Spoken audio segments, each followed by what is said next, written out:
સેવન Gujarat battalion NCC મહેસાણાના માર્ગદર્શન હેઠળ પાટણની સ્ટેટ એમએન હાઈસ્કૂલ ખાતે એનસીસી એ સર્ટિફિકેટની પરીક્ષાનું સફળતાપૂર્વક આયોજન કરવામાં આવ્યું હતું। આ પરીક્ષામાં શહેરની વિવિધ શાળાઓ જેવી કે સેઠ એમએન હાઈસ્કૂલ, સાર્વજનિક હાઈસ્કૂલ અને સરસ્વતી શિશુ મંદિરના કુલ 111 કેડેટ્સે ઉત્સાહપૂર્વક ભાગ લીધો હતો। એનસીસીના મુખ્ય ધ્યેય એકતા અને અનુશાસનને સાર્થક કરવા માટે આ પરીક્ષા લેવામાં આવે છે। કેડેટ્સના રાષ્ટ્રીય ભાવના જાગૃત થાય, દેશપ્રેમ વધે અને તેમના વ્યક્તિત્વમાં શિસ્તના ગુણો કેળવાય તે આયોજનનો મુખ્ય ઉદ્દેશ છે। કેડેટ્સ દ્વારા છેલ્લા 2 વર્ષ દરમિયાન મેળવેલી તાલીમ અને વિવિધ ટ્રેનિંગ કેમ્પમાં શીખેલા કૌશલ્યના આધારે ગ્રુપ હેડક્વાર્ટર્સ દ્વારા આ પરીક્ષાનું સંચાલન કરવામાં આવે છે। આ પરીક્ષા કેડેટ્સના શારીરિક અને માનસિક ઘડતરનું મૂલ્યાંકન કરે છે। આ પરીક્ષા દરમિયાન ચારેય શાળાઓના એસોસિએટ એનસીસી ઓફિસર સર્વશ્રી વીપી ઠાકોર, શૈલેષભાઈ પ્રજાપતિ, રઘુવીરસિંહ અને દીક્ષિતભાઈ પ્રજાપતિ હાજર રહ્યા હતા અને વ્યવસ્થા જાળવી હતી।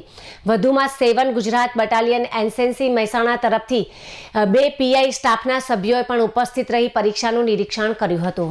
આજ રોજ તારીખ 22/3/2026ના રોજ સેવન બટાલિયન એનસીસી મહેસાણા દ્વારા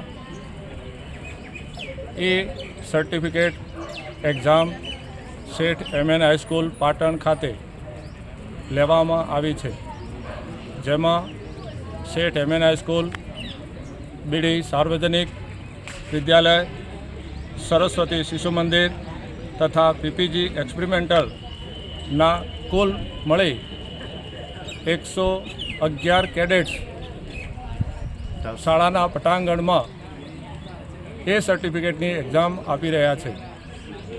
આ પરીક્ષાનો મુખ્ય હેતુ વિદ્યાર્થીમાં એટલે કે કેડેટ્સમાં રાષ્ટ્રીય ભાવના પેદા થાય, એકતા और अनुशासनના ગુણ પેદા થાય તે હેતુ માટે લેવામાં આવે છે।